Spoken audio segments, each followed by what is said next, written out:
Hey guys, great to be on a live video with you here today. Andrew Logan is my name as always. Great to be here and delivering content and delivering value where I can. And today I want to have a great chat about leadership. And I've brought on a guest, a great mate of mine, Tyler, and I'll give him a full introduction in a second because his life and his results and everything he and his wife are achieving are really super amazing. And you'll want to hear his story. I'm sure he'll tell more of his story as we go. But just leading into it, I want to talk about the subject of leadership today. And in any business, in any endeavor, at the end of the day, there's going to be leadership. And we go from, school captaincy or sports captaincy, like right up growing up and, the people who wanted to go for school captain doing all the speeches. And then we go into, the corporate world, and are people bosses or leaders, and the bosses you want to work for and the bosses you don't want to work for. All those things, and especially when we get into business, especially in this business model in the network marketing industry, we are building a culture, we are building a tribe, and we are working with volunteer armies at the end of the day. And everything rises and falls on leadership. And so I know when I'm struggling with leadership, I go to John Maxwell, and in particular, the 5 levels of leadership. Anytime I have been stuck in my life, I read that book again, or I listen to it again. I must have listened and read to it 15, 20 times, and I always discover something new, and I always find the next step. Like, what am I missing? That is just, he is an amazing speaker and author. And I wasn't able to get him on the podcast, unfortunately, not just yet, but I have the very next best thing. And I'll tell you why Tyler is the very next best thing, and he'll tell you why. But just, I want to introduce him. So, a few years ago, I'd seen this guy, Tyler, and his wife, Kelly, and their names popping up. And, you're seeing them pop up in groups, and you're seeing their name pop up in recognition and showing up at events and stuff. And I'm thinking, I don't know who this guy is, but, he's obviously doing pretty well. And he's a bit quirky. He won the best dressed outfit in this, pineapple onesie at a golf day we had in Hawaii once, which is a story for another day. But I was actually speaking at an event in Las Vegas a few years ago, and a comment was made about my suit and the glasses and my hair at the time that I looked like an Australian Clark Kent. And the joke is that my luggage hadn't actually shown up, and so the suit was actually straight off the shelf. It just happened to fit quite well. I'd bought it about 2 hours before going on stage. But as I'm leaving, Tyler just screams across the room, "Oi, Superman!" And we just became great friends ever since. And he's been someone I reach out to. I see him as, a brother and someone with very similar goals. And we build our business in a very similar way with our wives together and for our family. Had the pleasure of staying at their house a couple of years ago, just around the Christmas period, and just sitting around the fireplace and the Christmas tree and having a few drinks and having a really deep conversation about leadership. And he invited me into a leadership circle a couple of years ago, and this is what we really want to talk about today. So, Tyler, mate, thanks for coming on and talking about leadership with me for the moment. So welcome. Yeah, thanks, man.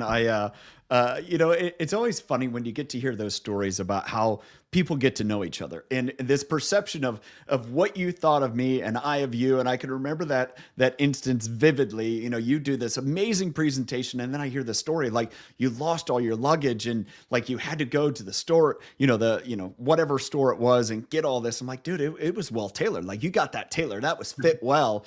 And so I do remember that vividly. And yes, that was when we first met. And I'm thankful that have people like you that I get to see the world in a different perspective and your background and create this friendship and realizing, hey, we grew up on literally 2 different, sides of the planet and have been bound together by this industry of network marketing and get to create this relationship and learn and glean from each other. Dude, that's what makes network marketing amazing. And really the topic of leadership is something that I'm really become quite, I guess, driven by it's really this purpose I enjoy. So glad to be here to share with you. And when you said that I was the next best thing to John Maxwell, that's fine. That may be the next best thing here. I know that's a big gap, but that's okay.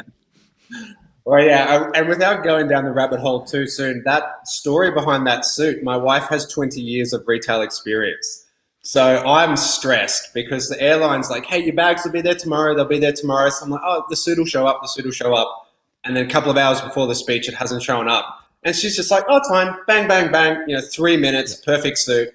Off you go. What are you so worried about, darling? Like, why would you be so stressed? I think there were 15,000 people at that event, and I was walking out there still in the jeans and t-shirt I'd worn on the plane 4 days earlier at that point. But let's get into leadership. And Yeah. I think one of the greatest things, and I love talking leadership and I love teaching leadership and mentorship and anything I can add value in that area for people. I think one of the biggest misconceptions, and I'd love to know your thoughts on this, is we hear this term, he or she is a natural born leader. You know what? You're a natural born leader. And I heard it a lot myself as we started growing our business and we had an amount of success. And everyone's like, yeah, but Andrew, you were always a leader. Look at you. You were a sports captain or you did this or whatever. You were just a natural born leader. And then I had to have this conversation of, well, is it naturally, like, is it a nature versus nurture conversation? Or is there a way to systematically actually look at leadership? And is there a way to objectively define it? Because if we can learn it, we can teach it. Because I want to teach leadership. I don't want to be recognized as a leader. I want to help other people step into their leadership greatness. So that's where I found like John Maxwell, this one particularly, so great because he defines and breaks it down into different levels. So when you think of the word leadership, what do you think of straight away?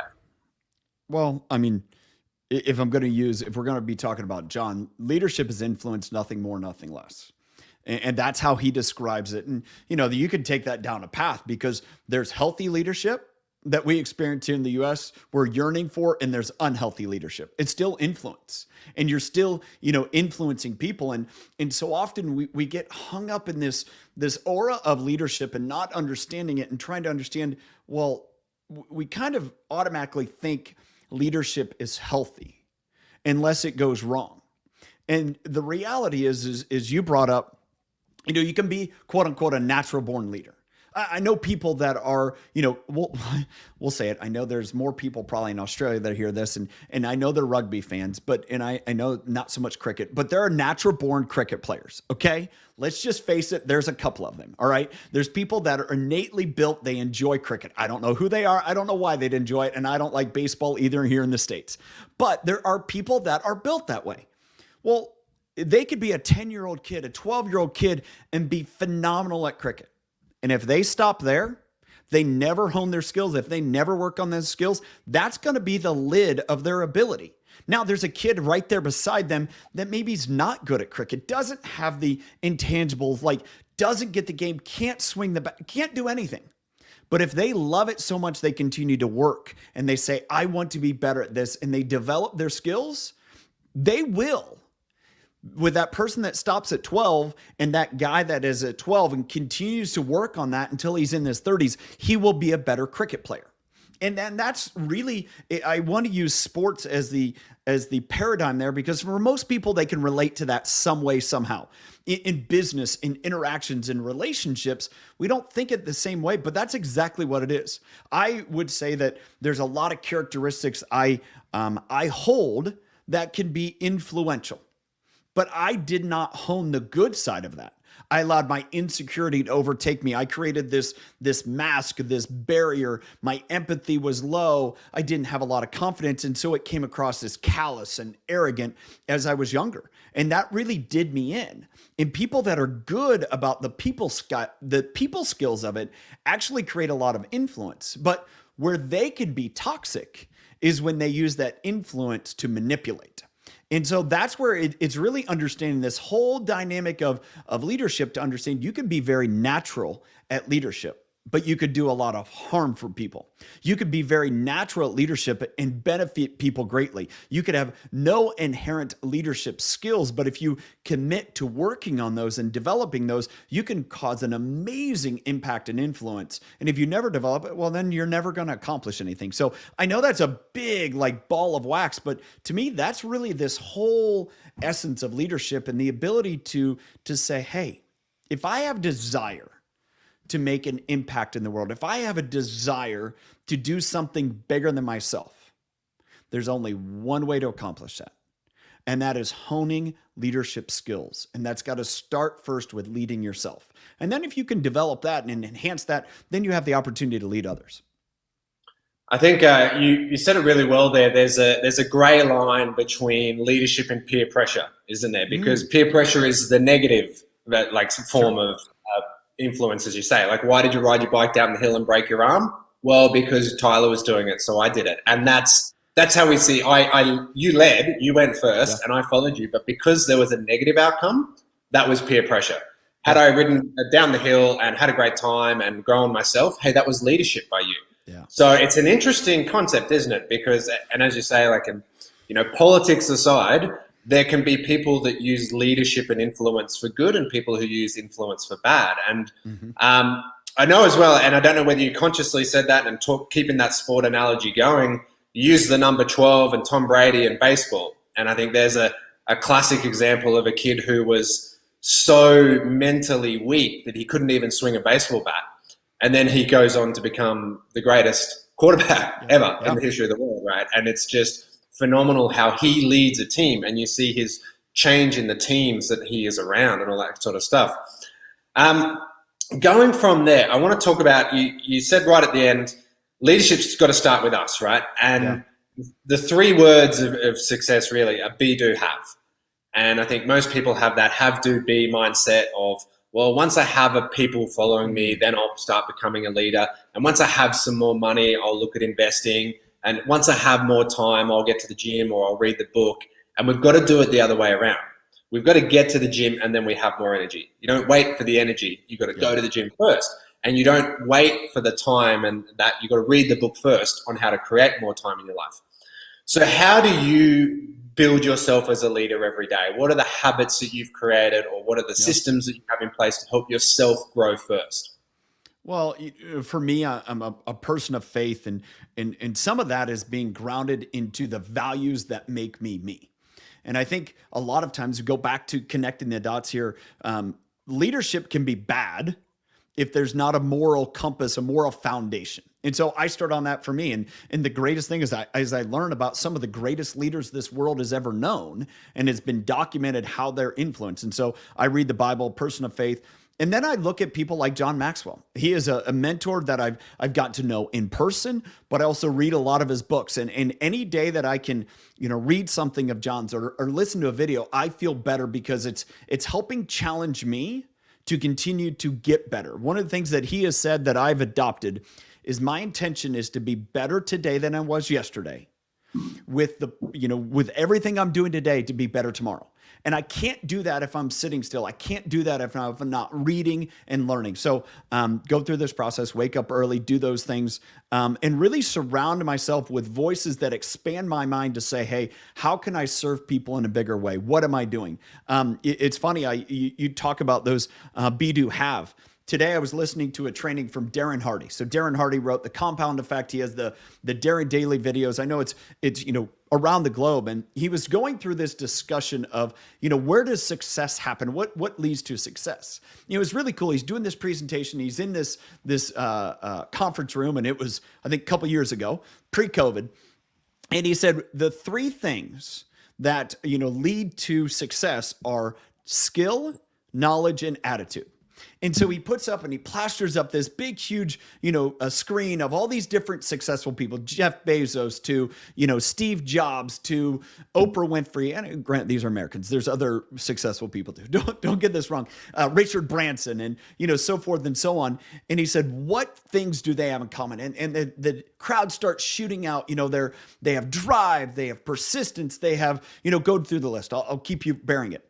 And so afterwards he tallied it up. He said, okay, how many fit under skill? 1. How many fit under knowledge? 2. How many fit under attitude? 8. And to me, that's what you're saying here too, is in order to accomplish anything, in order to move forward, in order to lead others, you got to lead yourself. Well, where does that start? With the attitude, I am going to get up today and I am going to intend to lead myself. And what actions do I need to take to lead myself before I can ever try to influence, impact, lead someone else? Because leadership really is moving a collective group to an end point that's going to benefit the entire group. And as part as I've learned in leadership is a leader sees more and before others. Now that could be a blessing, that can be a curse, and that doesn't mean that it's they're gifted with this vision, but they start to put things together and say, oh, okay, if our desire is to get in a boat and sail from the Gold Coast, and we're going to sail to Papua New Guinea, and again, we know exactly where we're going to go. Now, as a leader, is it my job to outfit, to make sure everything's on the boat? No. I'm saying this is where we're going with these people. Who can do what? Great. We have all the facets of that needed. I'll let that to someone else that is more of an expert at that. If I tried to do it, we'd fail. We wouldn't get 100 meters offshore before who knows what would happen, because that's not my skill set. And a part of leadership is understanding that is some leaders in specific areas see more and before others. And when we can start to hone into our unique giftedness in those areas, like one of the things that I think we both share is this understanding that financial stewardship is a big part of leadership, because that's where people can just go wrong. That's where they can harm themselves. Well, that's a penchant of mine, because when I was young, I grew up and I was financially stewardful in my family. And it was funny. I mean, my parents gave me a checking account when I was 8 years old. I grew up on a farm, so I would buy cows. I'm having trouble hearing you. Well, sorry, Siri. Don't know if you heard that. My watch was going off. But anyways, and so I spent money and bought cows. And that was just normal to me. And I'd save up my money. And my sister, who's 2 years older than me, never had money, because she either, bounced checks, she was overdrew her account, whatever it may be. And that's just always been a facet of me. That's a skill set that I have. And so when I see people go awry because they don't have that understanding, I want to help and lead them, because I see how important that is. You and I've seen that tremendously in the industry of network marketing. It is, almost like professional sports. You want to challenge someone's morals and values? Give them way more fame and way more money than they've ever had before. And you will see things that you never thought you would see. And network marketing is no different than professional sports there. And it really, you have to grow through that, learn through that process. Wow, I got way off topic there. Sorry, dude. Well, I was going to say, I mean, but that's what I want. We like the joys of a candid interview are just sort of going down a bit of a rabbit hole, and yeah, you opened a huge one there right at the end that I'd like to talk about, but just parking it to the side just for a second. All right. But you talk about, you had the attitude of leadership, and then you found a vehicle to work with your skill set. And that was sort of me as well, where everyone's like, well, look at who you were at school, but nothing I learned at school showed me how to run a network marketing business. It was having the attitude of how can I better myself and how can I lead and help more people? And then I found the skill set afterwards. And so the question just to ask on that as well is, I think we see people with the fear of success. Because, and again, in any industry, but particularly this one, because we work with a lot of people, is that mindset of, well, if I can't even lead myself, how can I lead a dozen people? How can I lead 100 people? How can I lead 1,000 people? If I can't even commit to myself to going to the gym 3 times a week or reading a book once a day, how do you find people, and how do you see people struggling with that fear of success? Well, I mean, a lot of that comes back to how people value themselves. I mentioned earlier, one of my biggest hurdles that I had to overcome in life was my personal insecurities. What I thought of myself and how other people viewed me, and where I was trying to be protective in that. And so if we're in this situation, it's like, oh, I can't lead myself. How can I lead others? Well, the very thing that you're great at can influence and help others. And if you just hold on to that, you can delegate all the rest. It's something I know John Maxwell has really talked a lot about is, he will say, if it's up to me, I can't manage a schedule. I have people that tell me where to go. This is one of the world's experts in leadership that models leadership in an amazing way as I've been around him. He just really exudes the qualities of leadership. And to me, if you boil that down, that's valuing people. If you value people, you will look at yourself and say, hey, what value do I bring? Do I value them? And how can we move forward together? And so once we detach that I have to be, perfect at all things, and say, I need to do what I can do. And if that happens to be, I am great at bringing a crowd together and exciting them about going in a direction, Well, then if I could do that, I'll let everyone else figure out the other stuff. And I think that's where, if I look back in my own failures in some of network marketing is, my wife started the business. I came alongside. I saw kind of this opportunity. It's like it was the industry and I had a background in nutrition. So I was a nutritionist for dairy cows, did that for 13 years. And, so that background in network marketing, right, doesn't quite fit. But yet I love to help people and serve people. And I love to help them accomplish more than they ever thought they could. That's always been part of me. And it just happened to be some of my interests, nutrition and fitness and health and just helping people all fit into network marketing. And so as I got started in network marketing, my wife's getting started, I'm supporting and involved, and she was taught where everyone does everything. And that's just how it was modeled. That was modeled by our upline and upline's upline all the way up through is like, if you start, Andrew, you do everything. And I looked at that as like, I don't get that. I'm not good at that. Why would I want to start doing it? That's painful. And I saw a lot of burnout in our business. And that was one of the big things that I tried to say is like, hey, if you're not good at tying your shoes, but you're phenomenal at flying a kite, I know, the wildly random, then I'll tie your shoes. You go fly the kite all day long. That's going to help us get to our destination. Now, the other side is throw off the shoes. You don't need them. Not everyone needs shoes. Go to Australia, New Zealand, no one wears shoes. Barefoot all the time. Great. It's all good. And I think that you take that image and you relate it to some facets of business, and especially in network marketing, it's like, oh, well, if I'm the kite flyer and all I have to do is show people how to fly kites, dude, this is the greatest business in the world.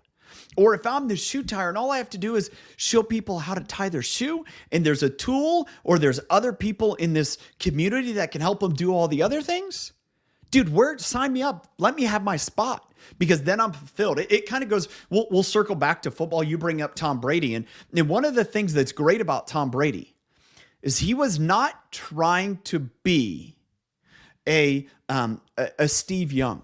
He wasn't trying to be an exact, Joe Montana was someone he idolized. He wasn't trying to be Joe Montana. He wasn't trying to be John Elway. He wasn't trying to be what he wasn't. He was really confident in what unique skills and abilities he had and what limitations physically he had. And he worked on those to a point. Now the guy's, 43 years old and is a physical specimen more so than when he was 20. Because he's worked hard at it and said, I don't want that to be the limitation to hold me back, but I'm going to use all my other skills, my acumen, my leadership skills, you listen to an interview with the guy and you're like, holy cow, how uplifting and positive and encouraging is he? And, that's something he's acquired over time. And that's why people want to play with him. That's why he's having success. And so that comes back to this very same thing in network marketing is when if I try to be Andrew, dude, I'm going to be upset and frustrated with myself every single day.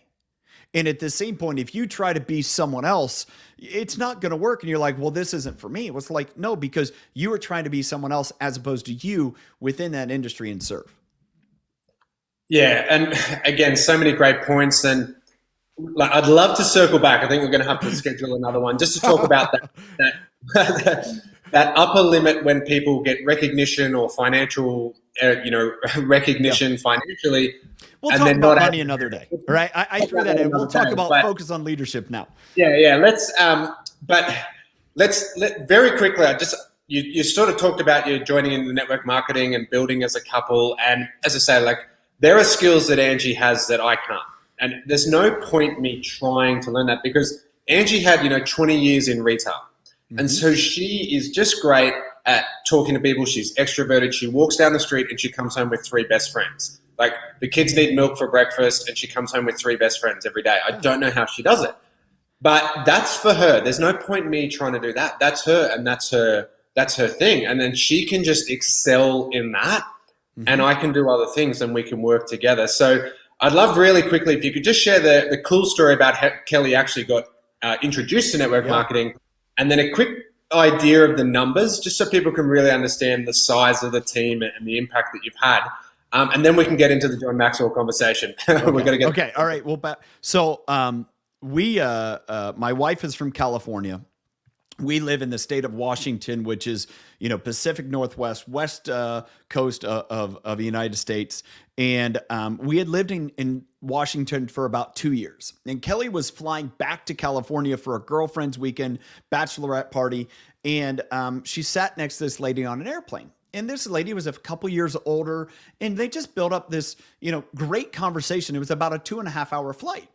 And, this lady just asked a lot of questions and got to know Kelly. And, at that point, our kids were little. They were like 2, 3, and 4. Our kids are all within 36 months. And this lady as well had 3 kids. And so they really bonded, connected, really important, connected on that before anything else. And at the end of it, Kelly was just saying, yeah, it's exhausting being a mom of 3 little kids. And this lady goes, I think I have something that might help you. And that was how she introduced the product to her. And it was really that simple. And so she comes home, she says, well, I'm going to have to ask my husband, which that was just kind of an excuse for her to think about it. And, my opinion was nutritional products, great. That'll help you. Perfect. Do it. Go for you. And so that was now almost 10 years ago. No experience in network marketing. Like I said, I was a nutritionist for dairy cows. My wife did hair as a profession. We serve people. But the concept of referral in business was just, oh, we got that. And knew other people that had done network marketing. It's like, oh, get it. Just nothing that fit us. So I think the last 6 years have been 7 years, somewhere like that. Top 10 income earners in the company globally. We were able to make $1 million within the first 3 years. A lot of it was timing, post, financial challenges, global financial challenges. So people really looking for an option. Our generation, it was the right fit for a lot of those things. And I think as I've told, in total, we've impacted over 200,000 people. I think right now, yeah, I mean, it's been pretty cool. The number of people that have accumulated, $1 million earning in network marketing as well. And to see that make a huge impact. And again, that all started with one conversation on an airplane where the lady just connected with my wife and built a relationship. It didn't pitch the product at her right away. She asked questions and connected and say, hey, I think I have something for you. So, yeah. And didn't Kelly move seats because the guy in between wanted the aisle seat? There was some Yeah, like sliding yeah. doors moment, wasn't there? Yeah, yeah. So, one of the things that I have always had a penchant for, and I don't know if it just happened to be Kelly, but two is always want to sit in the aisle. I don't like to sit in the middle. I don't like to get crunched. I have to pee a lot, so I go to the bathroom a lot. So I like to sit on the aisle. And so Kelly just happened to, I think, have an aisle seat. I don't know if it's connected to that, but I'm just sharing that attribute of the two of us like to sit on the aisle. And so she had an aisle seat. There was this gentleman in the middle seat, this lady I referred to earlier on the window. And, so Kelly saw this guy and he's, just shoehorned in there. She's like, hey, you're tall. Why don't you take my aisle seat? I'll sit in the middle. And so it was really kind of, again, that providential. And if you stop and think about it, being willing to be generous, which is, I think, is a main attribute in just life. And that's kind of how that really got going. Awesome. Let's talk John Maxwell because I'll let you tell the story, but then that all sort of led to obviously great learnings from you, and you then invited me to come along to an event, I guess 18 months ago now, when we used to leave the country and do all sorts of crazy things like that. Yeah. But the impact that he's had on your life and your family and your marriage as well, business aside, in that point. I can't put a figure on that. And as I've told people, the impact John has had on my life, I don't think I'll fully comprehend until he's no longer alive.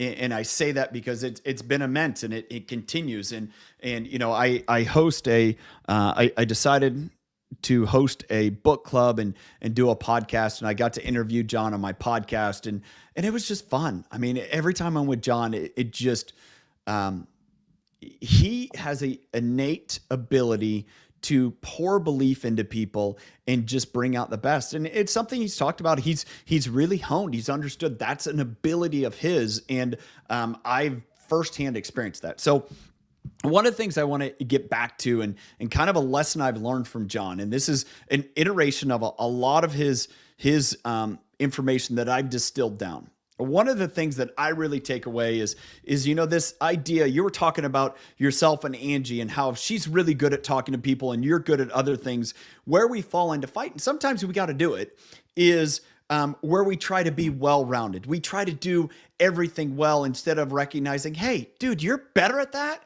How can I empower you to do more of it? And so this is how I describe it. It is better to be the sharpest knife in the kitchen rather than all the utensils in the drawer. So stop and think about that. If you're a sharp knife, you have one job. You're going to cut something, and you're going to cut something so well that people aren't going to go look for another tool. If you're just all the utensils in the drawer, what you're saying is I can do something okay. I mean, I have multi-purposes, but I'm not so specific, honed in that I have something dialed in. Even like you think about it, well, there's little forks that they have just for lobsters, right? Just little itty bitty forks for lobsters. You're not going to eat a casserole. You're not going to eat something else with that. You're going to use that one little thing. Accept that and understand you're that special little fork. And that's something I've learned from John. Yeah.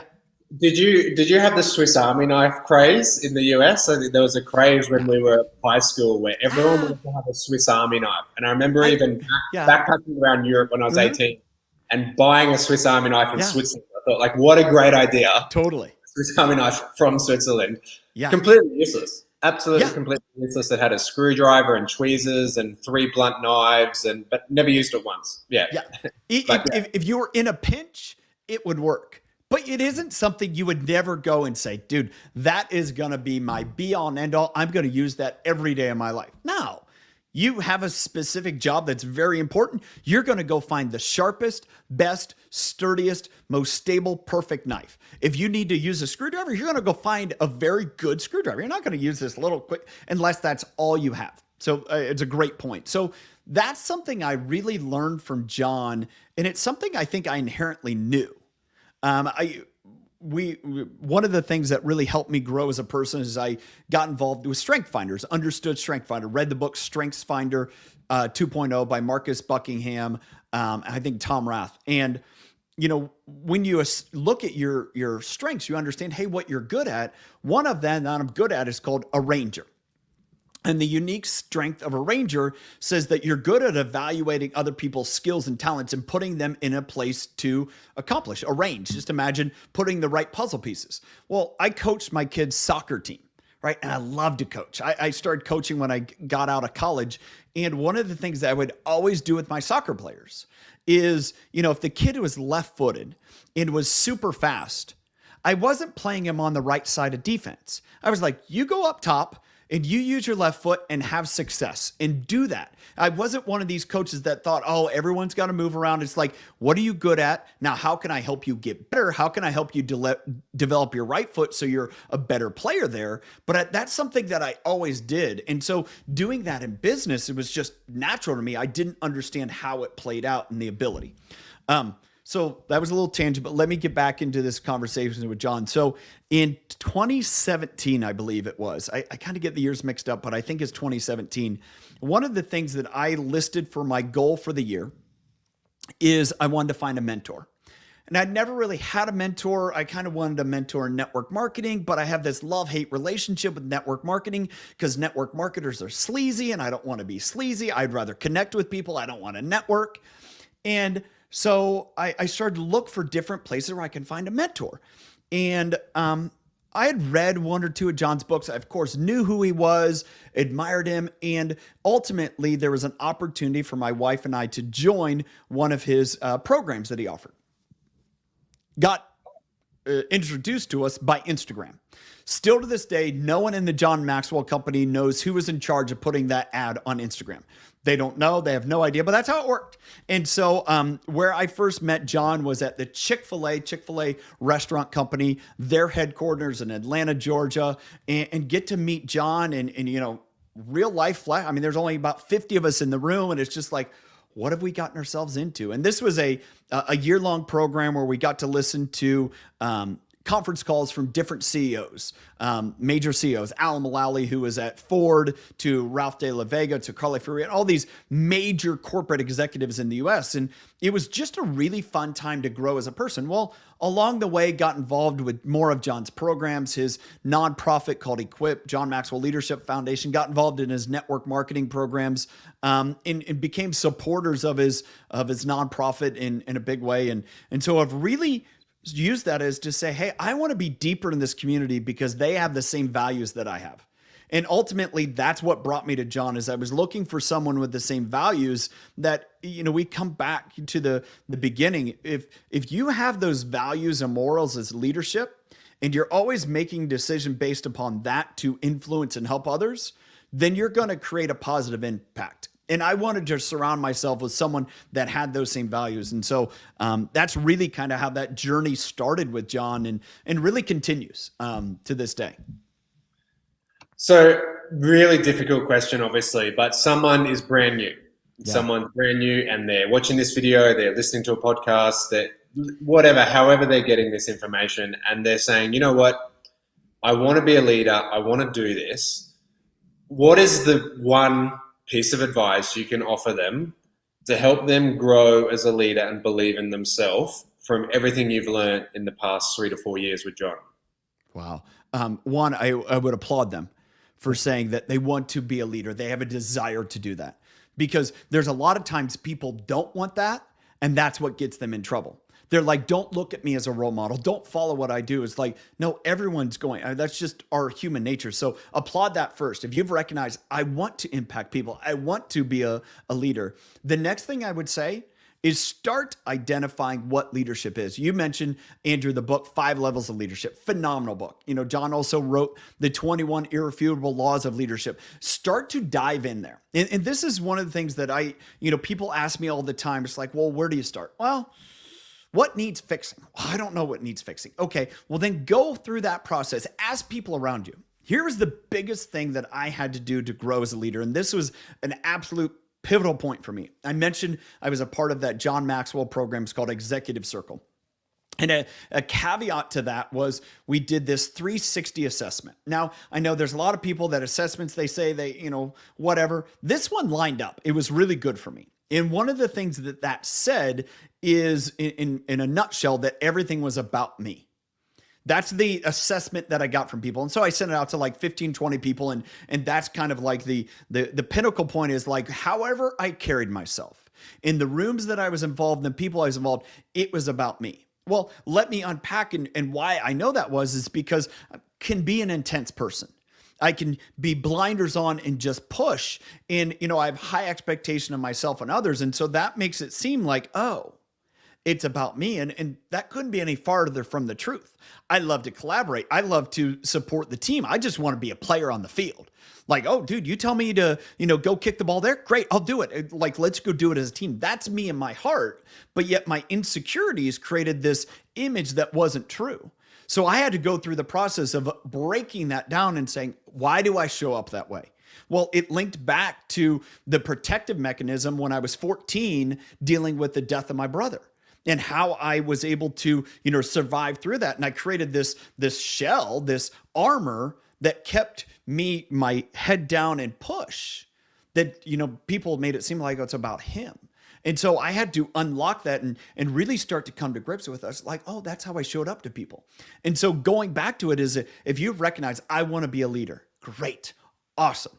Then identify the points that are your sharp edges. The things that push people away. And now that can either be your strength, or that could be something that you need to hone in and understand, how do I push people away and how can I grow as a person? And so that's a process. But I think that's what's great about like the 5 levels of leadership, because as you go through it, like you mentioned earlier, you can read that year after year after year, and you're at a different spot in life. And so something that you're going to read in there, you're like, oh, I didn't know that was the problem that I'm experiencing, but now I identified it. Now I can go about correcting it. Oh, it's all about my production. It's not about moving to, the next step of replication of helping others succeed. I'm all focused on how can I get my enrollment? How can I do this? How can I do that? How can I win that trip? It's like the best way for you to win a trip is help everyone else on your team win the trip. Okay. So when you start to climb those levels of leadership, you start to identify where the breakdown is and where that issue with you as a person, where you're being that Swiss Army knife, as opposed to shed all that other junk. Just be a really good screwdriver. That's all that matters. Coming full circle again, I think you've said it really well, that sharp edge of the knife is your best tool for cutting, but can also push people away. And I think, our greatest strength is also always our greatest potential weakness as well. And again, we'd love to talk about it more, but that because network marketing is a great business model, because people come in for a few $100s, there's no money mindset. There's no in that for a lot of people.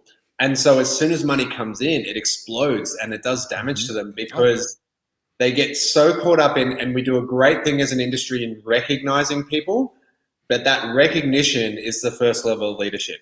It's the name on the badge, and we talk about, the boss, or whether you're in the armed forces or something, and there's a hierarchy or a corporate ladder, and you have to follow someone because of their title. They have a title of leadership, but that doesn't influence you or me in any way until we actually know, do you care and what have you done for me? Yep. And so I'd love to keep talking about this, Matt. I'd love to, keep going on, because I'm sure we could talk for hours. But do you want to just talk about your podcast? Because I know you've just launched a podcast, and you were talking earlier about how you just interviewed John. So if you're listening to this, if you're watching this, and you really want to learn more about the impact of John and lessons directly from John Maxwell to your own ears, how can people reach you, man? Yeah. So podcast is on iTunes, is on all those other places. You can go to my website, tylerdickerhoof.com. And so that's where you can get access to my podcast. One of the things that, I did a podcast before, and I loved interviewing people because it was a great time for me to learn. And my wife and I we did it together. It didn't work well. And so when I wanted to do a podcast again, I'm like, how can I add value to people? And so what I decided to do is a big attribute for me is reading books and learning from those books, that mentorship through books. And so I wanted to share that with people. So what I decided to do is launch a podcast and a book club. So each month I interview an author. The first month I interviewed Ryan Hawk. He is the host of the Learning Leader podcast, another great podcast. He wrote the book, Welcome to Management. And it's really for the corporate space, but you can distill a lot in there about network marketing. This whole, how do you get to a leadership position in corporate America, is because you succeed well. Well, in network marketing, it's kind of upside down, is, you get to a leadership level because, you have that rank, but you've never led anyone. You haven't really produced across the team. And so that was the first month. I just interviewed John Maxwell for his book, Change Your World. And this is the book that he really is the pinnacle of him. And I've seen him share it, is all about values. And, understanding that the foundation of leadership is having these universal values, things like generosity, humility, honesty, integrity, valuing other people, multiplication. So that is a part of podcast. You can also be a part of the book club, where we talk about the books, where we go through and say, hey, how is that affecting you? Where are you learning and growing as a leader? And one of the things that John talks about in values in his book, Change Your World, is being at a table, this transformation table. Network marketing has provided a table for me to sit down and grow with people like yourself and other people, things that are of all different walks of life that now I'm getting challenged with. I'm like, oh, I have to value and understand where they're coming from, because like you mentioned at the very beginning, this is a volunteer army. And if I say, nope, you're out, well, it doesn't work like that. We have to learn how to come together. And that's really the basis of this learning and values. And so that's what we do within this book club, is talk about that, grow through the books. And really the intention is to become better leaders, to create an impact. And that is, really my essence about being an impact-driven leader is to be in this world to create an impact through our leadership and help others accomplish more. And I've got the podcast address up there as well. If you're watching the video, the Impact Driven Leader podcast, you can find that impactdrivenleader.com. You got tylerdickerhoof.com. I couldn't quite get andrewlogan.com. I think Tyler Dickerhoof is slightly more. It's a little different. Yeah. Andrew Logan is an artist in New York, I've discovered as well. But so I couldn't quite, I had to get andrewlogan.net. But anyway, mate, I hugely appreciate your time, obviously. And if Absolutely. you are watching or listening to this, you've got great value. You've taken the nuggets, you've taken those light bulb moments, and you've got notes. The greatest gratitude you can show for us is to obviously share this out to the people who you think it can influence and impact as well. Give them the benefit of John Maxwell's training and all the great learnings that Tyler's given us today. So, mate, I appreciate your time, and to everyone listening and watching, thank you. I will see you all next week.